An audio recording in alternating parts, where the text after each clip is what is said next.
आरक्षण बचाव यात्रा ही आम्ही जी सुरुवात केली,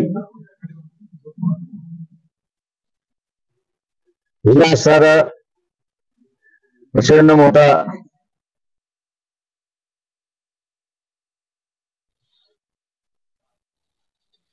आणि जी काही छगन भुजबळ यांनी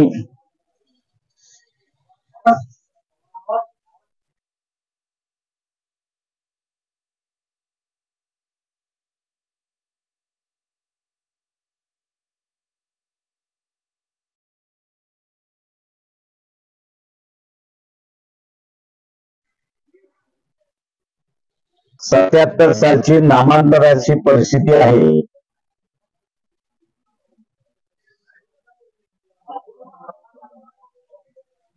असं जे वक्तव्य झालं आणि त्याच्याच बरोबर एनसीपी चे नेते शरद पवार महाराष्ट्राचा मणिपूर होईल असं जे वक्तव्य केलं,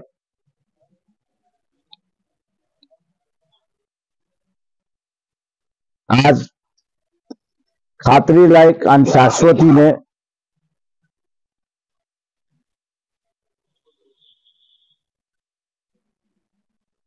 मी हे विधान करू शकतो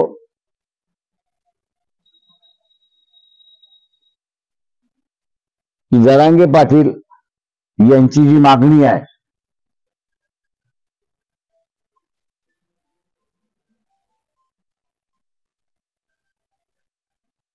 की मराठा समाजाला ओबीसीतून आरक्षण द्या,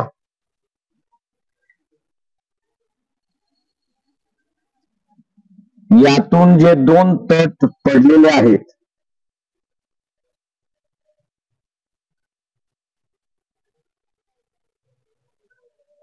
एक मराठा समाजाचा गट आणि दुसरा ओबीसींचा असणारा गट राजकीय भांडणाचं सामाजिक भांडणामध्ये परिवर्तित करण्याचे अनेक जणांचे मनसुबे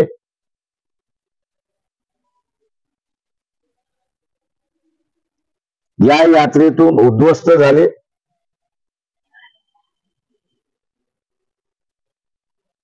आरक्षण, त्याची अंमलबजावणी आणि शेवटचा निर्णय कोणाचा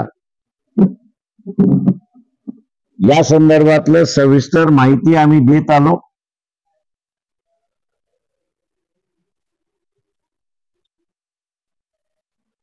विधानसभेच्या निवडणुकीच्या अगोदर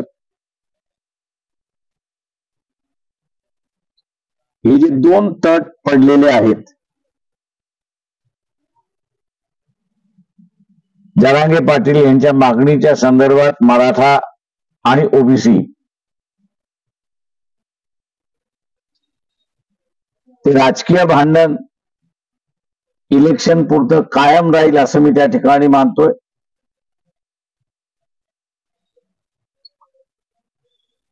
ओबीसी हा मराठा समाजाला उमेदवार मतदान करणार नाही आणि मराठा हा ओबीसीला मतदान करणार नाही.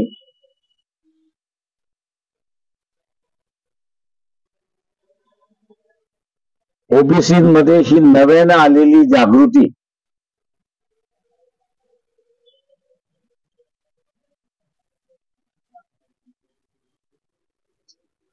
की आपलं आरक्षण जातंय,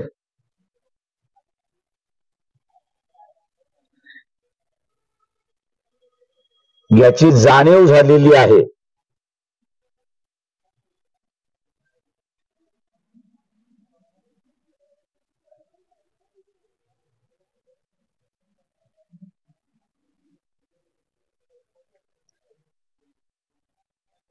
यामुळे 2 तट जरी असलं तरी हे आपलं राजकीय भांडण आहे या भूमिकेपर्यंत हे यात्रेतून आम्ही असं लोकांना घेऊन आलेलो. ही सगळ्यात मोठी फलस्फूर्ती आम्ही असताना ही यात्रेची मानतो. जिथे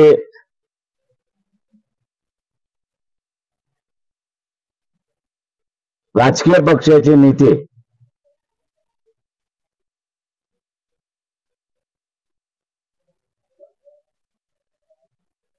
दंगलीच्या उंबरठ्यावरती महाराष्ट्र असतानाही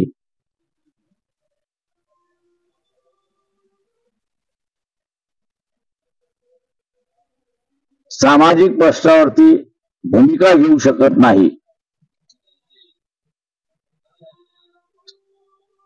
हे महाराष्ट्राचं असणारं दुर्दैव आहे असं मी त्या ठिकाणी मानतो.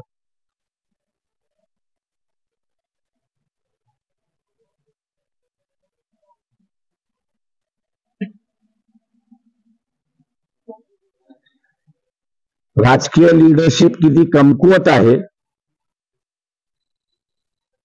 हे याच्यातून स्पष्ट होतंय.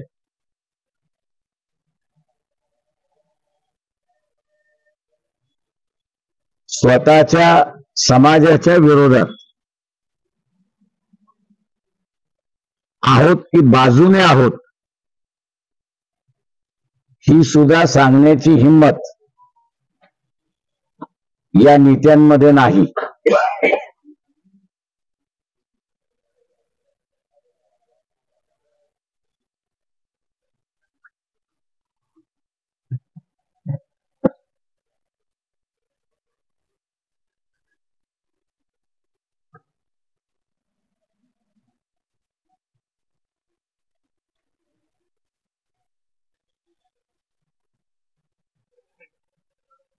मराठवाड्याकडून विदर्भामध्ये जसं आलो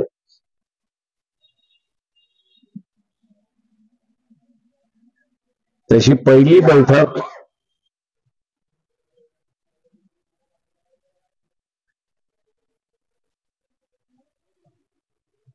जी ओबीसी बरोबर झाली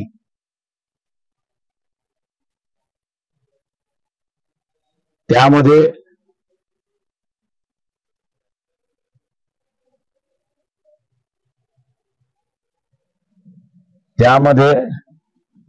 विदर्भातला कुणबी ही चर्चा झाली.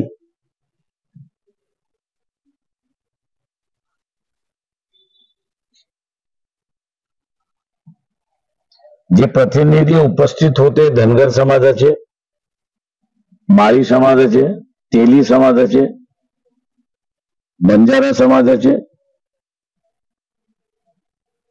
टाकुणकार समाजाचे आणि लहान ओबीसीचे,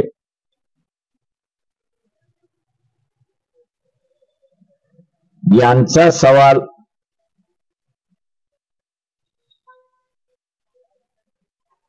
की विदर्भातला कुणबी जो आहे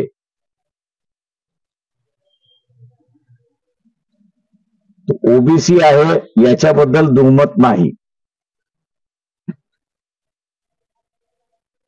पण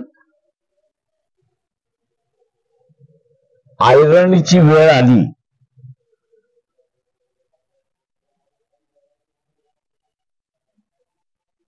तर हा कोणाबरोबर असेल? आरक्षणासाठी ओबीसी आहे हे त्यांचं म्हणणं होतं, पण उरलेल्या सर्व इतर गोष्टींमध्ये आमच्याशी बसण्याऐवजी ते मराठा समाज, पाटील समाजाशी बसतात, देशमुख समाजाशी बसतात.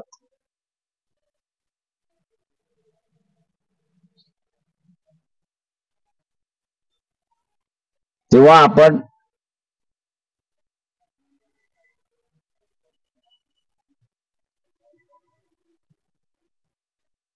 या संदर्भातला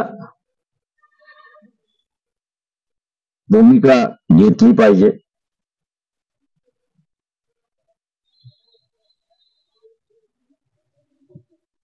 याचं कारण त्यांचं होतं की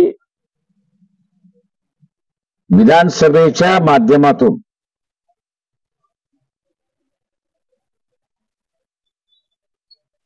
ओबीसीच्या आरक्षणाला स्थगिती देण्यात येणार आहे.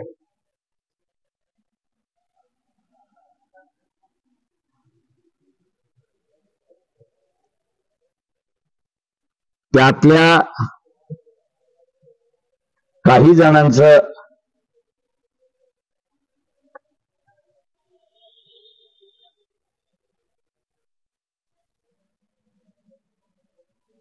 असं मत होतं की श्रीमंत आणि गरीब मराठ्याच्या लढाईमध्ये ओबीसीच्या आरक्षणाचा बळी दिला जातोय.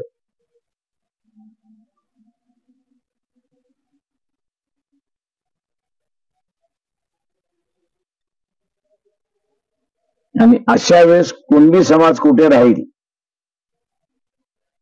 तो व्यावहारिक दृष्टिकोनातून मराठा पाटील देशमुख यांच्या बरोबर आहे. आरक्षणासाठी तो फक्त ओबीसी आहे असं म्हणतो आणि म्हणून ही शंका उपस्थित राहिली अशी परिस्थिती आहे.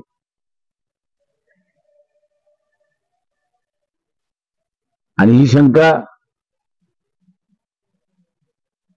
कुणबी सोडून उरलेले ओबीसी जे आहेत त्यांच्या मनामधली आहे की जे मला त्याने पुसदलाही बोलून दाखवले आणि यवतमाळलाही त्या ठिकाणी भेट झाली, त्याच्यामध्ये त्यांनी बोलून दाखवलं.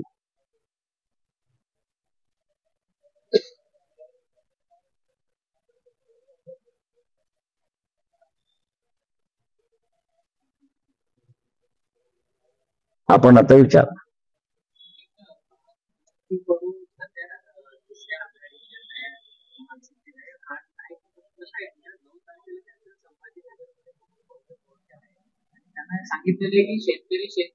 पहिल्यांदा असणारं जे आहे ज्यांच्याशी बोलायचं आहे त्यांचं महाराष्ट्रभर अस्तित्वात असेल तर तिसरी आघाडी, महाराष्ट्रात नाही, महाराष्ट्राच्या कुठल्या भागामधलं जर असणारं अस्तित्व नसेल तर त्याच्यामधलं असणारं कुठे तिसरी आघाडी आहे.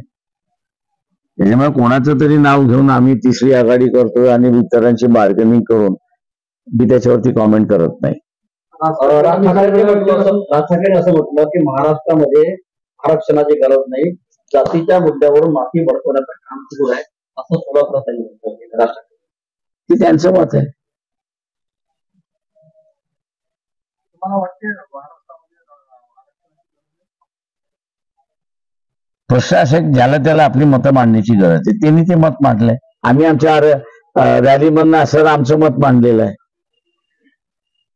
त्याच्यामुळे असं तुम्ही राज ठाकरेला जे विचारलं का की बाबा ही आरक्षण बचाव रथ यात्रा चालली आहे त्याच्याबद्दल तुमचं मत काही आहे का, तुम्ही नाही विचारलं त्यांना. तुमच्या परिस्थितीवरती कोणाची हिंमत नाहीये एवढं सांगा ना. तर तिथं ठोकशाही चालते, तिथे लोकशाही नाही चालत.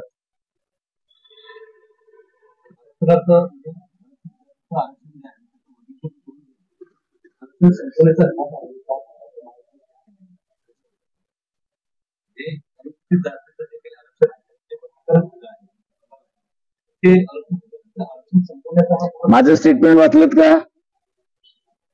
सगळ्या चॅनल्स वरती आहेत. ते माझं स्टेटमेंट आहे, त्याच्यामुळे दुसऱ्याच्या याच्यावर मी कॉमेंट करत नाही.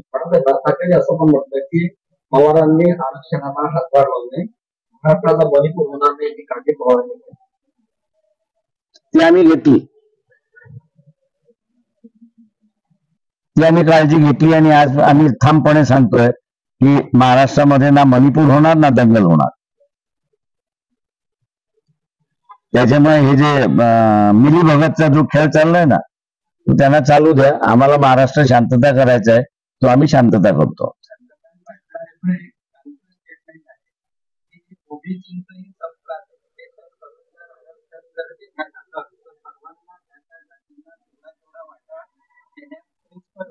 आपल्या इथं झालेलंच आहे.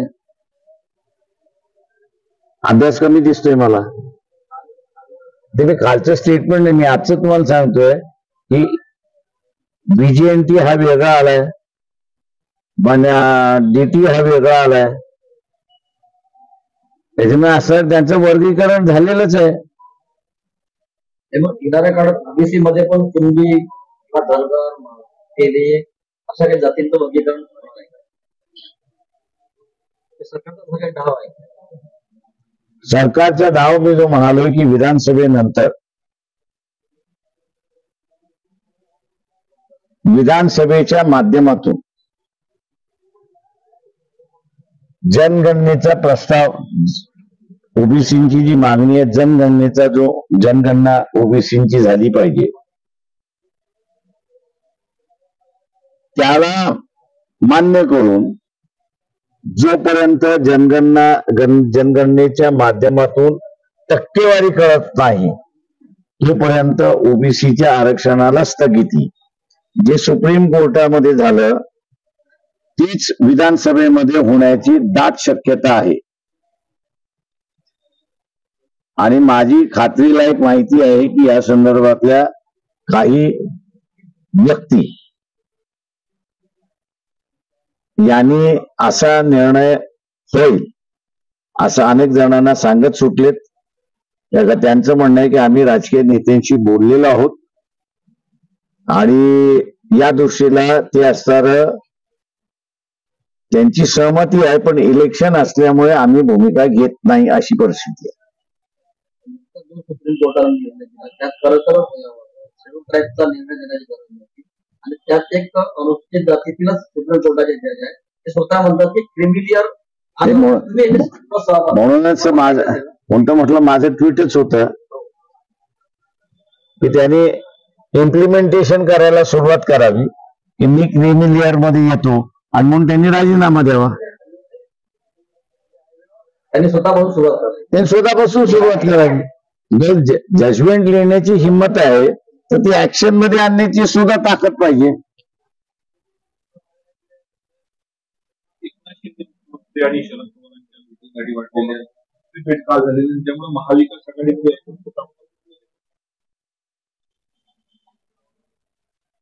काँग्रेसवाल्यांना कणा नाहीये. काँग्रेसवाल्यांना कणा असता तर ते झुकले नसते. म्हणजे एकनाथ शिंदे आणि उद्धव ठाकरे यांच्यामधला स्ट्राईक रेट आपण असताना बघितला इलेक्शनचा तर डबल आहे एकनाथ शिंदेचा.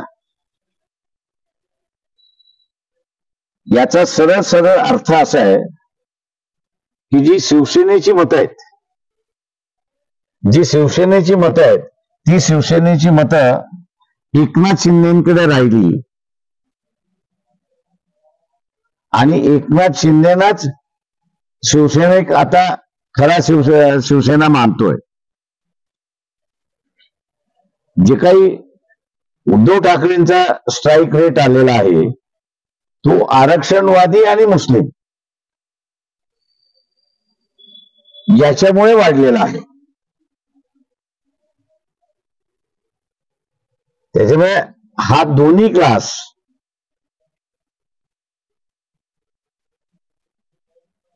तसा धर्मवादी पक्षांचा मतदार नाही.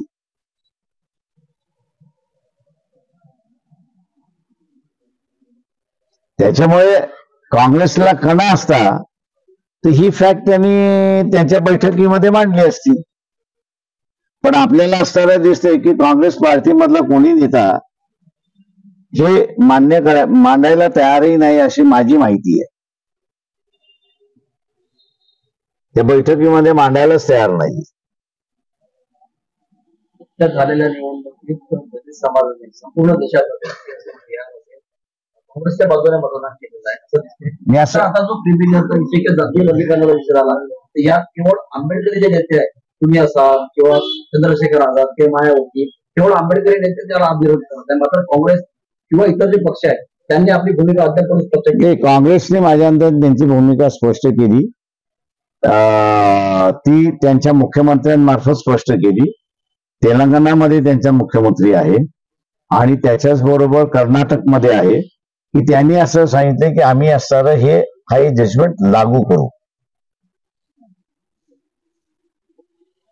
तेव्हा कशा पद्धतीने लागू करतात आहेत ते पाहणं महत्वाचं आहे.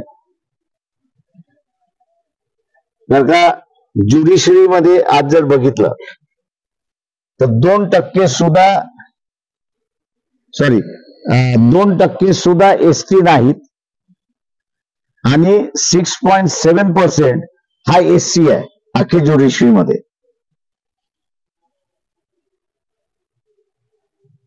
ओबीसी आपण असताना बघितला तर लोअर ज्युडिशरीमध्ये मोठ्या प्रमाणात आहे, पण अप्पर ज्युडिशरीमध्ये तो नाहीच आहे. त्याच्यामुळे तुम्ही हे लावणार कसं, याचा क्रायटेरिया काय? आणि दुर्दैवाने माझ्या अंदाजानं आता स्प्लिट ऑफ पिटिशन्स यायला सुरुवात होतील. एक मला अनेक जणांनी जेव्हा मांडलं तेव्हा की जे अगोदरचं 5 जणचं जजमेंट होतं त्या 5 जजच्या जजमेंटने असं म्हटलंय की संविधानाने अधिकार काय दिलाय तर शेड्यूल कास्ट कोण आहे, शेड्यूल ट्राईब कोण आहे ते तुम्ही डिसाईड करा. दुसरं त्याची सूची करा आणि पब्लिश करा. तुम्हाला त्याच्यामध्ये डिव्हिजन करता येत नाही. आता शासनाला डिव्हिजनच करायचं असेल तर एका वर्गामध्ये तुम्हाला करता येणार नाही किंवा एक सिलेक्टिव्ह क्लास करून तुम्हाला घेता येणार नाही. तर जनरल जसं थिअरी आलेली आहे की मोनोपलायझेशन विदिन रिझर्वेशन अशी जी थिअरी आलेली आहे तर ती थिअरी जनरल याच्यामध्ये सुद्धा लागू आहे की मोनोपलायझेशन विदिन जनरल. जिथे संविधानाने तुम्हाला अधिकार दिलेला नाही आणि तो अधिकार तुम्हाला जर घ्यायचा असेल पार्लमेंटला तर तो जनरलाइज लॉ असला पाहिजे, तो सगळीकडेच लागू व्हावा. त्याच्यामुळे असताना आता मी जे बघतोय ती स्प्लिट ऑफ पिटिशन्स सुप्रीम कोर्टामध्ये येतील. त्याच्यामध्ये नुसतं गवई यांचं नाहीये तर चंद्रचूडांचंही तिथे असणारं हे आहे की क्रीमी लेअर यावा म्हणून. माझं म्हणणं असं क्रीमी लेअर यायचं असेल ते अक्रॉस दी बोर्ड तो आला पाहिजे. तो सिलेक्टिव्हली आला की पुन्हा पिटिशन होईल की आर्टिकल 14 ला हिट करते की discrimination based on certain factors. जिल्ह्यात सर्वाधिक लोकसंख्या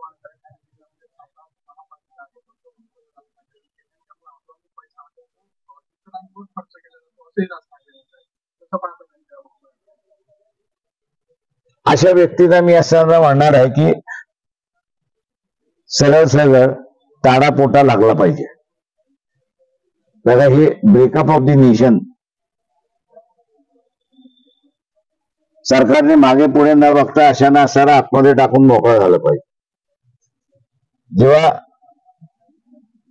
महाराष्ट्रातला माणूस सुद्धा युपी मध्ये आहे, महाराष्ट्रातला माणूस ओडिशामध्ये आहे, महाराष्ट्रातला माणूस पश्चिम बंगालमध्ये आहे आणि महाराष्ट्राचा माणूस प्रचंड मोठ्या प्रमाणात मध्य प्रदेशमध्ये आहे, गुजरातमध्ये सुद्धा आहे, नाही असं नाही. त्यांचं काय करायचं? त्याच्यामुळे हे जे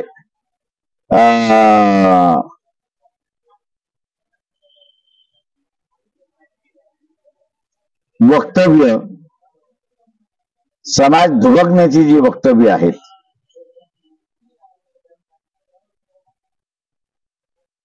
समाज दुभगला की देश दुभगतो. त्याच्यामुळे UAPA कायदा जो आहे आणि नॅशनल सिक्युरिटी ऍक्ट तो यांना लागला पाहिजे. माझ्या मनात ताडा नॅशनल सिक्युरिटी ऍक्ट ताबडतोब लागला पाहिजे. सरकारने हिंमत दाखवावी. उद्या असणारा उठाव झाला त्या राज्यातून की बा नाही तुम जाओ आणि इकडनं आम्ही उठाव केला की तुम जाओ, काय होणार आहे? किओस आहे.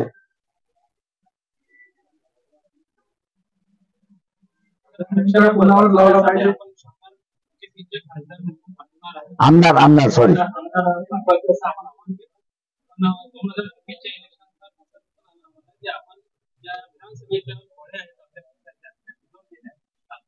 मी असं म्हटलं, ओबीसीला म्हटलंय की तुम्ही 100 आमदार आणण्याची तयारी ठेवा. तो आणि पक्षाच्या बॉडी ह्या दोन वेगवेगळ्या गोष्टी आहेत. सर, ओबीसीला आता आपण